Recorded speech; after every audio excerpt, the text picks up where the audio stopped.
Iyi ni radio BBC Gahuzamiryango ivugira i Londres kuri metero 19, 25, 31 na 41, ivugira ku mirongo ya FM mu karere k'ibiyaga binini, kuri internet kuri bbcgahuza.com.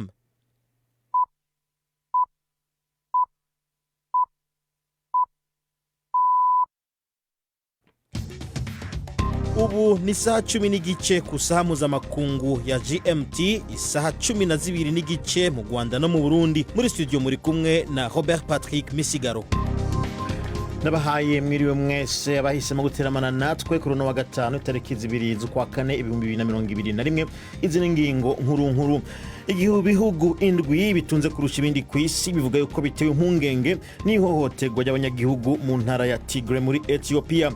Urwego rwasigaranye imanza za TPR rwategetse umwunganizi wa Felicien Kabuga kubandanya ako kazi nyuma yaho asabiye kubihagarika kubera kutumvikana n'uwo yunganira hamwe n'umuryango wiwe.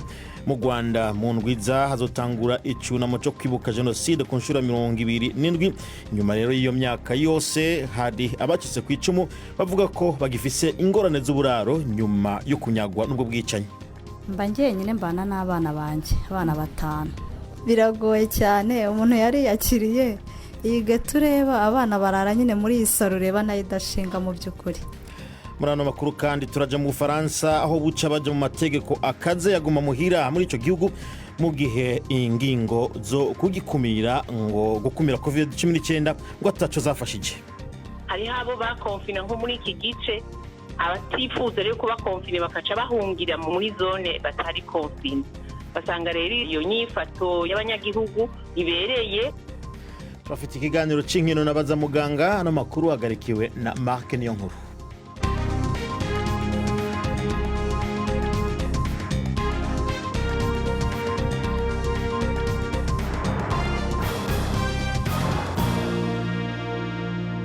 Vyose rero ni mukanya nyuma y'incamake y'amakuru ya BBC mushikirizwa na Prudence Ngiyumva akabashikiriza ariwe muhira mu ntumbero kwirinda COVID-19. Murakoze Robert. Imibare ya leta yatangajwe muri Leta Zunze Ubumwe za Amerika yerekana ko umubare w'abantu bafite akazi wiyongereyeho 916 mu kwezi kwa gatatu. Izazanzahuka ry'ubukungu ryatewe imbaraga na gahunda y'ikingira rya coronavirusi n'amafaranga yatanzwe na guverinoma yo gufasha abantu bazahajwe na COVID-19. Niwo mubare uri hejuru kuva mu kwezi kwa 8 kumwaka ushize wa 2020. Abadafite akazi bagiye kuri 6% bavuye kuri 6.2 mu kwezi kwa kabiri. Minisiteri ishinzwe umurimo muri Leta Zunze Ubumwe za Amerika yavuze ko imibare ijyanye n'izamuka ry'ibikorwa by'ubukungu byari byarazahajwe n'icyorezo cya coronavirusi. Abategetsi ba Leta Zunze Ubumwe za Amerika na Irani bazajya i Vienna mu cyumweru gitaha mu biganiro bya diplomasi byo kuzahura amasezerano yo muri 2015 yo kuri gahunda y'ibisasu bya kirimbuzi nuclear, ariko ntibazagirana ibiganiro bitaziguye. Umuvugizi wa Minisiteri y'Ububanyi n'Amahanga muri Leta Zunze Ubumwe za Amerika yavuze ko umwumvikano wako kanya utitezwe, ariko ko ngo ibi ari intambwe ya mbere nziza. EU yatangaje ko ibiganiro bizaba kuwa kabiri w'icyumweru gitaha mu murwa mukuru wa Autriche. Abazabyitabira barimo na Iran. Mu gihe ibindi biganiro byo bizaba ku ruhande bizakoranwa na Leta Zunze Ubumwe za Amerika. Itangaza ariko ryatangazwe n'itangazamakuru rya leta muri Irani ryatangaje amakuru ava ku muntu utatangajwe izina avuga ko Tehran itazemera ibiganiro bitaziguye na Washington.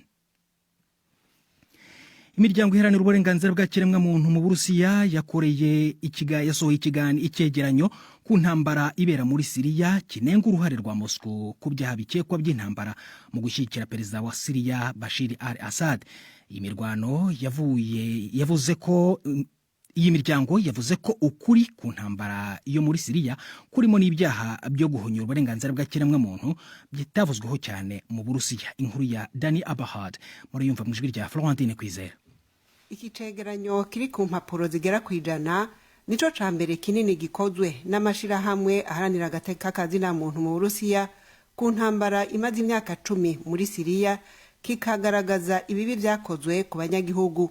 Uburusiya bwarungitse ingabo zigera ku bihumbi muri Syria mu myaka 6 iheze kuva igiye gufasha ingabo za leta zasa n'iziriko zirananirwa. Abanditsi ico cegeranyo bavuga yuko impunzi bavuganye zitabona Uburusiya nk'umutabazi ariko zibona yuko ico gihugu cagiye guterera inguvu Bashar al-Assad. Ico cegeranyo kije gisa n'igicuresha ivyari bisanzwe bivugwa n'Uburusiya ko iyo ntambara ya Siriya iri hagati ya leta n'abakora iterabwoba.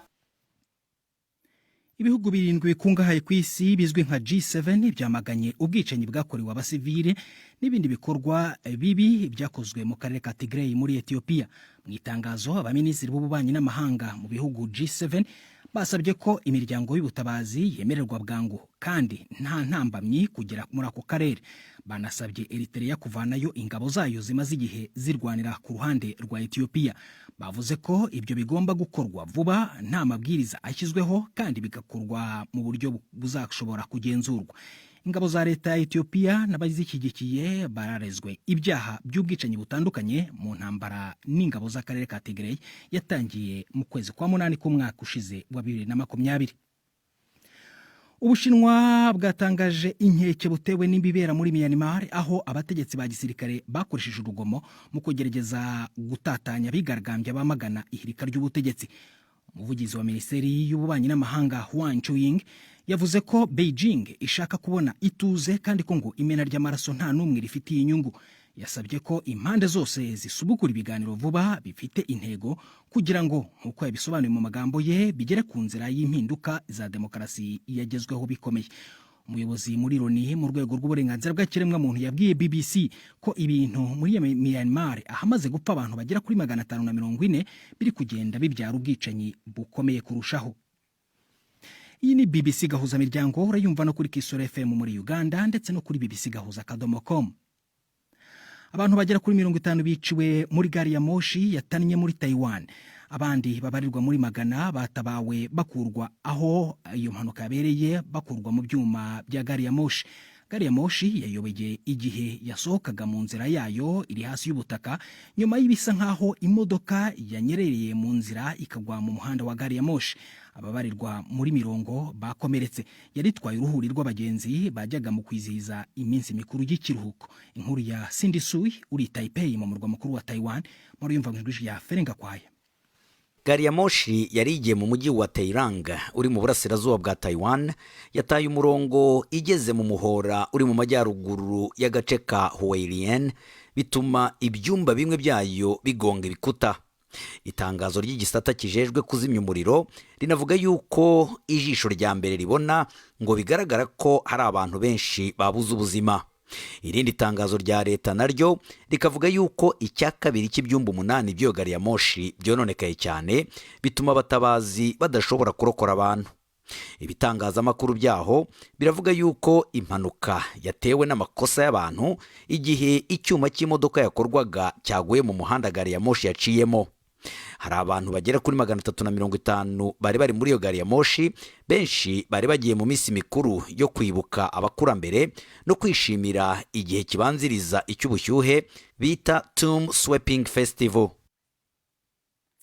Vietnam yatakambiye ibihugu bikungahaye ku isi gufasha kubona inkingo miliyoni 150 za coronavirus izakenera mu gukingira abaturage bayo. Kugeza ubu Vietnam imaze kubona inkingo ziri munsi ya miliyoni 1 yiguriye ubwayo nizo yahawe na gahunda ya COVAX igeze inkingo mu bihugu biri mu nzira y'amajyambere. Ejo hashize kuwa 4 Minisiteri y'Ubuzima muri Vietnam yasabye Ubushinwa, Uburusiya ndetse n'Ubuhinde kuyifasha. Uyu munsi kuwa 5 yasabye Ubuyapani, Leta Zunze Ubumwe za Amerika n'Umuryango w'Ubumwe bw'ibihugu by'Uburayi EU kuyiha inkingo n'ubufasha. Vietnam yakoresheje imbaraga zikomeye cyane ndetse n'ibyemezo bikarishye mu gukumira virusi mu gihe cy'icyorezo.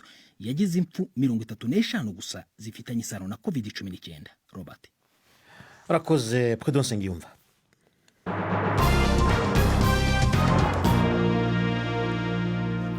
Duhera no makuru kuyavugwa mu makungu. Ibihugu 7 biteye imbere kurusha ibindi ku isi biri mu ihuriro rizwi nka G7 canke G7 vyiyamirije ubwicanyi bw'amanyagihugu hamwe n'ukundi gutotezwa kwabo bibera mu karere ka Tigray muri Ethiopia.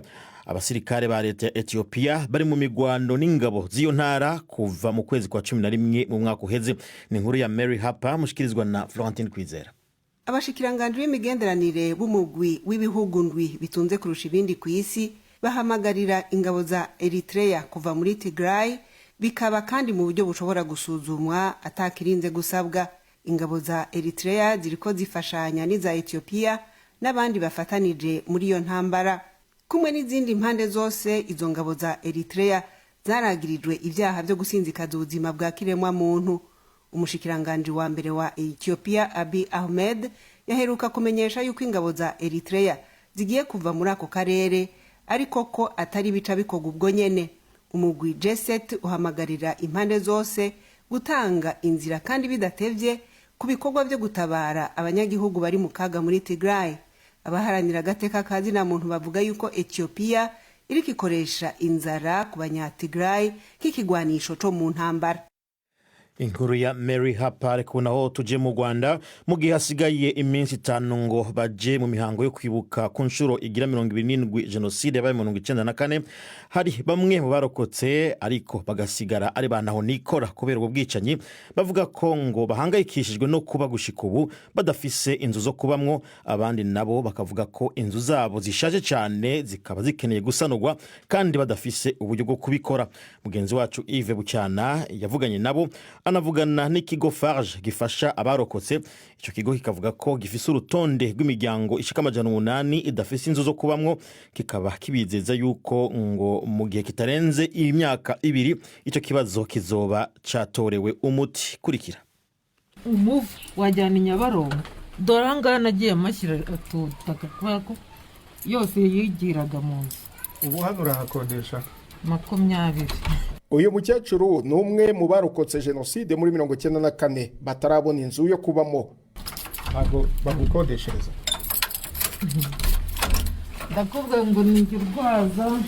Abandi nk'uyu bavuga ko bamaze kwiyakira mu buzima bukarishye bwo kutagira inzu zabo. Iyi nzu ni segeto, ndayikodeshereza mu bushobozi bukeya ariko nabwo bukaboneka cyangwa se bukabura. Mba njyenyine mbana n'abana banjye, abana 5. Biragoye cyane, umuntu yari yakiriye iyi geto ureba abana barara nyine muri iyi saro ureba nayo idashinga mu by'ukuri. Ubu matera nayisohoye kuko nzi kuri naribona umushyitsi. Niba imvura inaguye iranava rwose, imvura iguye ubwo ni uguhagarara nyine yahita nuko tukaryama. Nyuma gato ya jenoside irangiye hari inzu zubakiwe bamwe mu barokotse. Izo nzu kuri ubu zimwe zirashaje mu buryo bugaragarira amaso. Bayubatse mu buryo bwo kwihutishiriza kugira ngo tubone aho tuba. Dore ahangaha urabona ko byasenyaguritse, hejuru yarasadutse hariya urabibona. Hirya ho yarasadutse by'intangarugero ku buryo ubu bigutera ubwoba ko yakugwaho. Hari igihe higeze kujya haza imitingito, ni nacyo cyakajije uyu mututu ureba urasaduka cyane.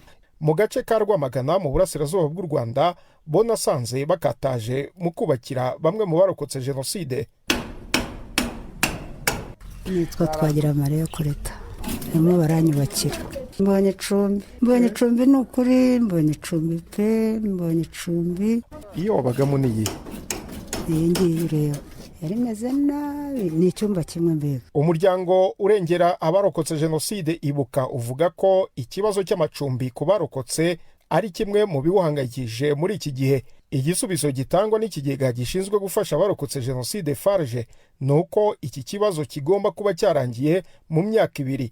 Madame Uwacu Julienne ni umunyamabanga nshingwabikorwa wa Farge. Abantu basigaye batarubukirwa bakeneye amazu n'abantu 876. Abantu bagomba guhabwa icumbi batarubakirwa mu gihugu hose. Twihaye ko kugira mu 2024 aya mazu make asigaye kubakwa agomba kuba yubatswe, noneho n'amazu yo gusanwa tukabarura inzu ku yindi kugira ngo tumenye umubare w'amazu yo gusanwa uhari tuyasane.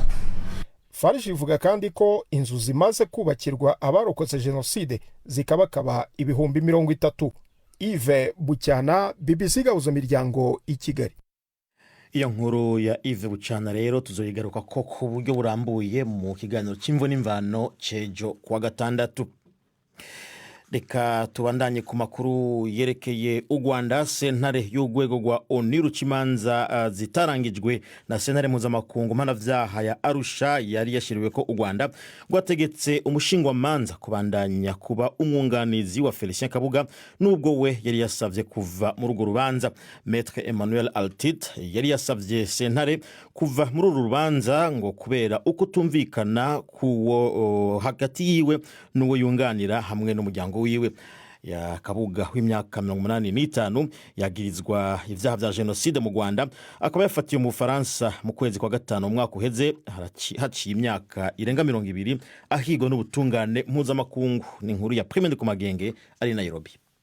Mu mpera z'ukwezi kwa mbere Emmanuel Alti niho yandikira urwo rwego asaba kwishurwa amafaranga rumufitiye, hanyuma akava muri uru rubanza ku mpamvu zo kutumvikana n'uwo yunganira n'umuryango wiwe nk'uko biri mu rwandiko rw'iyo sentare. Urwandiko rubandanya ruvuga yuko Alti yasobanura ko abona ko Kabuga wenyene ari we bovugana ibijanye n'ibikorwa byo kumwunganira aho kubibazwa n'abandi bose mu muryango wiwe. Yavuga ko gusangira amakuru n'abo muryango biteye kubiri n'amategeko n'ibanga by'umwuga nk'uko bivugwa n'urwo rwandiko rwa sentare. Urwo rwandiko ruvuga kandi ko Kabuga yemeje ko Alti asubirirwa n'umunyamategeko yitwa Peter Robinson. Ariko iyo sentare yo ivuga yuko isanga ata mpamvu zotuma Maître Alti ava muri uru rubanza kuko ngo ivyo yakoze ari bitegekanywa n'umwuga wiwe, kandi ko umushingwamanza yashizweho n'urwego rwa ONU ngo yunganire uburerwa adashobora no kuba umukozi w'umuryango wiwe wose. Maître Alti yabwiye BBC Gahuzamiryango yuko ubu ataco yoshikiriza kuri iyo ngingo sentare yashikirije kuri uyu wa kane. Felicien Kabuga w'imyaka 85 yagirizwa ibyaha vya genocide yabaye mu Rwanda mu 1994. Yafashwe haheze imyaka irenga 20 ahigwa n'ubutungane mpuzamakungu. Mu rubanza rwiwe rwatanguye mu kwezi kwa 11 mu mwaka uheze, yarahakanye ivyaregwa nk'uko Maître Alti yabivuze. Urwo rubanza rwabaye rurahagarikwa mu gihe ubushikiriza amanza bwasavye igihe gihagije cyo kurutegura. Prime Ndikumagenge, BBC Gahuzamiryango i Nairobi. Iyo nkuru ya Prime dushikanye ku gihe cy'isaha imwe ibura iminota 14 Kigali mu Rwanda n'Ibujumbura mu Burundi. Iyi ni BBC Gahuzamiryango, muradukurikirana kuri Facebook live, muratwumva muciye ku rubuga rwacu internet ni bbcgahuza.com, cyo kimwe n'abari mu bumanuko bwa Uganda mutwumva kuri radio Kisoro FM. mu kanya turaje mu Bufaransa aho buca basubira muri Guma Muhira. BBC Gahuzamiryango Igoma ni kuri FM 93 n'ibice 8. Mukuru w'igihugu cy'Ubufaransa Emmanuel Macron aheruka gufata ingingo yo gusubiza igihugu mu mategeko ya Guma Muhira ku nshuro ya gatatu kubera vyari bimaze kugaragara ko igitigiri c'abandura umugera wa COVID-19 kigenda kiriyongera. Iyo ngingo izotangura kuja mu ngiro ejo kwa gatandatu itariki 3 gushika itariki 2 z'ukwa gatanu. President Macron yavuze ko iyo ngingo ifashwe kuko atakarere nakamwe ku Bufaransa katagaragaramwo ukwiyongera kuri hejuru kw'abandura.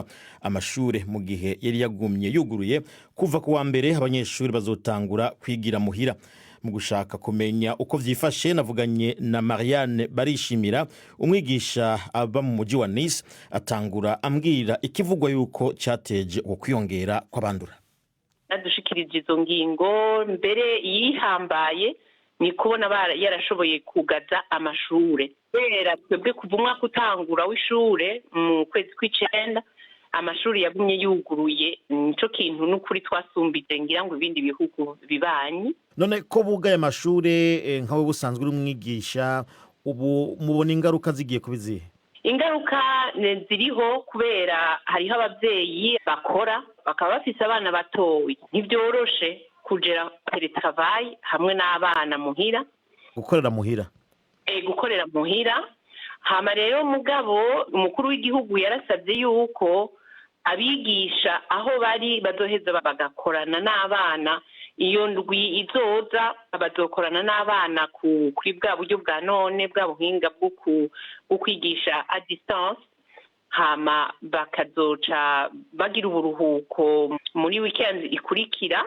Tuzoca dutangura uburuhuko bwa Pasika bw'indwi 2, hama indwi yindi izokurikira itariki 26 abana mu mashure matoyi maternelle na primaire bazoshobora kugaruka mu ishure ariko abakuze gatoyi do nko muri college bo bazogaruka itariki 3 z'ukwezi kwa gatanu. ku vyerekeye inkingo hari icizere mubona yuko nkumbure zishobora kuboneka vuba canke ko hari ico zizofasha uko kugumizwa muhira kukahava? Icizere kiriho kubera muri gihe nyene umukuru w'igihugu yariko atwereka aho bagejeje gukinga, batanguye cyane ku bantu bakuze, baratweretse ibiharuro uko biduga, twasanze abantu bagwara cyane ubu unye arabari mu myaka 40, 50, 60. Abo rero ni igice kitarashikirwa gucandagwa, ariko babandi bo muri 70 na 80 na 90 bamaze gucandagwa baratweretse dusanga umurongo wabo uri hasi gusumbya uri kuraduga kuba ariko barandura cyane. Numva rero akarusho kariho. Henshi mu bihugu habayemwo canke hariko harabamwo uko kugumiza abantu muhira ari Buraya canke ahandi, abantu benshi baratanguye kudebukirwa bakavuga bati twarambiwe. Aho mu Faransa babasubijeyo, kandi muri rusanga aho nko mu kibana abantu babivubana gute, babivuga kwiki? Abantu bararushe cyane no kuguma mu nzu, kandi rero nk'iki gihe twebwe hari izuba ryinshi cyane muri iki gice mbamwo. Ikintu cabaye ciza nuko babarika bagasohoka, mugabo baratubujije kurenga ibirometero 10. Ariko rero nk'iki gice ntumbereyemwo ni igice rero kiri na plage nininya, turi ku nkengera ya Mediterane. Abantu rero benshi usanga bagandagaje ahantu bita kuri promenade des Anglais canke kuri plage, mbere ubuho baranatanguye no koga mu mazi. Ibyo biratuma abantu bahema gatoyi bakarika kuguma mu nzu bugaranywe. Marianne Barishimira, umwigisha aba mu muji wa Nice mu Bufaransa, twavugana ubu naho n'umwanya w'ikiganiro c'inkino mushikirizwa na Jean-Claude Mwambutsa. Mwiriwe neza nshuti mudukurikiye, ikaze muri aya makuru yacu. Duhera mu mukino wo gusiganwa ku magare. Uduce 8 tugize irushanwa rizenguruka u Rwanda Tour du Rwanda ry'uyu mwaka tuzaba tureshya na kilometero 913 rizanyura mu ntara z'igihugu cyose uretse y'Iburengerazuba. Agace karekare kurusha utundi kazaba kareshya na kilometero 171.6 kakazahagurukira i Nyanza mu ntara y'Amajyepfo kerekeza Igicumbi mu majyaruguru y'igihugu. Amakipe y'ibihugu azitabira ni y'u Rwanda, Eritrea, Ethiopia ni Algeria. Hazaba kandi n'amakipe atari ay'ibihugu akina nk'ayabigize umwuga yo muri Leta Zunze Ubumwe za Amerika, Ubutaliyani n'Ubufaransa. Biteganijwe ko iri rushanwa rizatangira ku itariki ya 2 z'ukwezi kwa gatanu rirangire ku ya 9 z'uko kwezi. Mu mupira w'amaguru mu Bwongereza, umutoza Pep Guardiola wa Manchester City aravuga ko ikipe ye ishobora kudasinyisha umusimbura wa Sergio Aguero. Bimaze gutangazwa ko agiye gutandukana n'iyi kipe. Hakomeje kuvugwa rutahizamu Erling Haaland wa Borussia Dortmund na Harry Kane wa Tottenham kabashobora kuvamo uwasimbura Aguero. Gusa Guardiola we agasanga ibiciro uko bihagaze ku bakinyi bombi biri hejuru ku buryo atibaza ko byakoroha kugira uwo agura muri bo. Nk'ikipe ya Borussia Dortmund yamaze gutangaza ko amake yakwakira kuri uyu musore ari miliyoni 150 z'amayero. Tutarava mu mupira w'amaguru mu Bwongereza, shampiyona irakomeza mu mpera z'icyumweru ku munsi wa 30. Mu mikino ikomeye itegerejwe hari ugomba guhuza ikipe ya mbere Manchester City ni ya gatatu Leicester City. Manchester United iri ku mwanya wa 2 yo izakira ku cyumweru ya Brighton. Sheffield iri ku mwanya wa nyuma ku rutonde yo izahura na Leeds United ya 12. Mu mukino wa tenisi, umuvuduko wa Naomi Osaka uri ku mwanya wa 2 w'urutonde rw'isi mu bagore wakomwe mu nkokora na Maria Sakkari wamutsinze 7-2 mu irushanwa rya Miami Open. Iyi ntsinzi yatumye Sakkari agera muri kimwe cya kabiri cy'iri rushanwa ku nshuro ya mbere mu mateka ye. Sakkari wa 25 ku rutonde agomba guhura na Bianca Andreescu. Uyu we akaba yarasezereye Sara Sorribes amutsinze 7-1. Mu bagabo ho Umurusiya Daniil Medvedev yasezerewe atarenze kimwe cya kane kirangiza atsinzwe na Roberto Bautista ukomoka muri Espagne. Turabashimye nshuti mwakumwe natwe, amakuru yacu natuyasoreje mu gijoro ryiza. Jean-Claude Mwambutsa. urakoze nawe Jean Claude Mwambutsa. Bunaho n'umwanya w'ikiganiro baza muganga mushikirizwa na Yvette Kabatesi. Icino munsi kikaba ari igice ca kabiri ku kibazo cyo kuvirirana mu nda.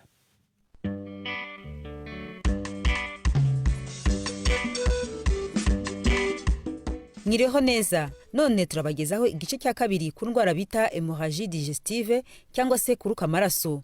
Muganga Asensio igira neza arakomeza tubwira ingaruka zishobora guterwa n'icyo kibazo. Hari igihe umuntu ashobora kugendana ubwo burwayi bw'amaraso make yaravuye ntabimenye, rero ni ukuvuga ngo iyo amaraso adahagije mu mubiri hari ingaruka nyinshi wagira, birumvikana. Ntabwo ucika intege, nta kintu wakora, ushobora kugira n'ibibazo ku mutima kuko umutima ukenera amaraso, ushobora kugira ibibazo ku bwonko, ahantu hose amaraso akora kubera kugira amaraso make. Tuvuge iyo bibaye mu buryo bwihuse ko akunda umuntu ataruka amaraso ako kanya, byo ntabwo byatera ingaruka umuntu bitewe nayo yarutse. Nanone nuko umurwayi kugeza imbere ameze, bavuga ko 80% y'abantu barutse amaraso cyangwa bayavuye muri ubwo buryo birahagarara. Ariko ibikomeye cyane ni bya bindi byo kumva byatewe na cya kibazo cy'umwijima na twadutse twaturitse, byo bishobora gukomeza bikava. Rero umurwayi bakeneye ubufasha bwihuse, birumvikana hari imiti tubaha. Ariko nanone niba afite icyo kibazo cyo kuba arimo kuruka amaraso, ni ukuvuga ngo ikintu cya mbere umufasha no kumubwira akareka kurya, ukabanza ukareba aho ayo maraso arimo kuva. Harimo kuba nanone niba ya umuvuduko w'amaraso uri hasi, uramwongera ukamuha za serumu nyinshi kugeza ubwo wa muvuduko wongera ukazamuka n'umutima ugatera neza. Nanone bitewe n'amaraso yavuye, ayo babonye cyangwa ayo bakubwiye, nibyo urimo kubona, mwongera n'amaraso. Iyo ari cya kibazo cy'umwijima, kuko umwijima ukora na twaturemangingo dutuma amaraso avura, iyo ufite ikibazo usanga ari duke, nanone ushobora kutumwongera umurwayi na tukatumutera. Na za plaquette twavuga nazo ziri hasi urazongera. Ibindi ni ukuvuga ngo ari n'igihe dushiramo ka sonde yaba yarutse, ariko ugashaka noneho kuvanamo n'ayasigayemo. Ikindi kiba cyihutirwa cyane ni ugukorerwa icyo bita endoscopy. Iyo ari mu ngogora rya ruguru, ukagenda ukamanuka ugenda ushakisha niba ari muri wa muyoboro mu gifu, ukareba niba ari icyo kibyimba cyavuye umara mutsi, ukaba wawuhagarika kuva ukoresheje ibyo bikoresho cyangwa imiti wateramo. Niba ari twadusere two mu gifu, aho harimo kuva, iyo habonye ukabihagarika ukoresheje icyo cyuma. Ya miti twavugaga y'amavarisi twavuga, iyo usanze ariyo nayo nabyo ukaba wabihagarika uteyemo imiti, cyangwa wenda ukoze ibyo bita banding, ugafunga utwo dutsi kugira ngo tudakomeza kuva. Muri rusange biba ari ibintu bigomba gukorwa mu buryo bwihuse, bitagomba kurenza amasaha 28 iyo byabaye cyane bigakomeza kuva. Ariko mbere yuko ukora ibyo ngibyo, no kuvuga ngo ubanza gufasha umurwayi kumera neza, bamufashe no guhumeka. Hari igihe usanga bya bindaruka biyoba inzira, bikagira ibyo bita aspiration pneumonia, akaba yahumeka nabi kubera ya maraso yabye inzira akajya mu bihaha. Hari n'igihe ibyo byose bikorwa bikanga, noneho bikaba ngombwa ko umurwayi yanabarwa. Noneho wa mutsi bakafungura bakareba aho urimo kuvira, bakabihagarika kubera ko kunyura mu miyoboro y'ingogora bitafashije. Hari ibindi byo kumwijima, byo ikibazo cy'ushwima, ya maraso yabaye menshi anyura mu mwijima azamuka ajya ku mutima, noneho bakayashakira indi nzira kugira ngo ya pressure cyangwa ya maraso ya menshi bigabanuke. Ibyo nabyo ni ibintu bikorwa kugira ngo bafashe umurwayi. Nuvuga ngo ni uburwayi butoroshe bikurikije n'ukuntu mubivura. Ikiba cyabiteye nicyo kibazo kiba gikomeye cyane, kuko uburwayi bukomeza gukura ku buryo bavuga ko 50% yaba ari abafite ikibazo cy'umwijima 50% barapfa. Ikindi ni uko iyo umuntu yagize ibibazo byo kuva nka 50% nyuma y'imyaka 2 bashobora kuba bakongera bakava. Niyo mpamvu bagomba kwirinda. So numva twagira inama wenda abantu kwirinda umwijima. Hari igihe indwara zibutera zizwi, uburyo zandura, cyangwa iyo ubibonye kare ukabyivuza kare bitaragera kuri urwo rugezo bigutera cirrhose cyangwa urushwima. Ibindi numva ari bijyanye ni kwirinda inzoga nayo itera umwijima, umwe nyinshi igihe kirekire. Reka niba uzi ko urwaye igifu, hari ibindi bintu bishobora kuburya ukumva bigutera ikibazo mu gifu, nabyo ukabyirinda. Birabisharira, itabi se cyane cyane mu muyoboro ujyana ibyo mu gifu. Iyo umuntu anywa itabi bishobora kuba byazamutera kugira ngo ibibyimba aho ngaho. So rero iyo byirinze byakurinda ko wagira icyo kibazo cyatuma ko iyo ukigize kukivura bigorana. Muganga Asensio igira neza watubwiraga ku bibazo byo kuruka amaraso twibutse ko dukomeza kwakira ibibazo. I Kigali ni ku gasanduku k'amabaruwa 2790. Email ni bazamuganga@gmail.com. muraraharyana. arakoze Yvette Kabatesi kuri icyo kiganiro na muganga baganira. hariho n'urusoreje amakuru yacu yo kuri uno mugoroba. ndabibutse ko mushobora gusubira kuyumva muciye ku rubuga rwacu bbcgahuza.com, muciye kandi kuri Facebook, cyo kimwe no kujya kuri podcast naho nyine muciye ku rubuga rwacu. n'amakuru yaragarikiwe na Mark Niyonkuru. mandanye mugira iminsi y'akaruhuko myiza.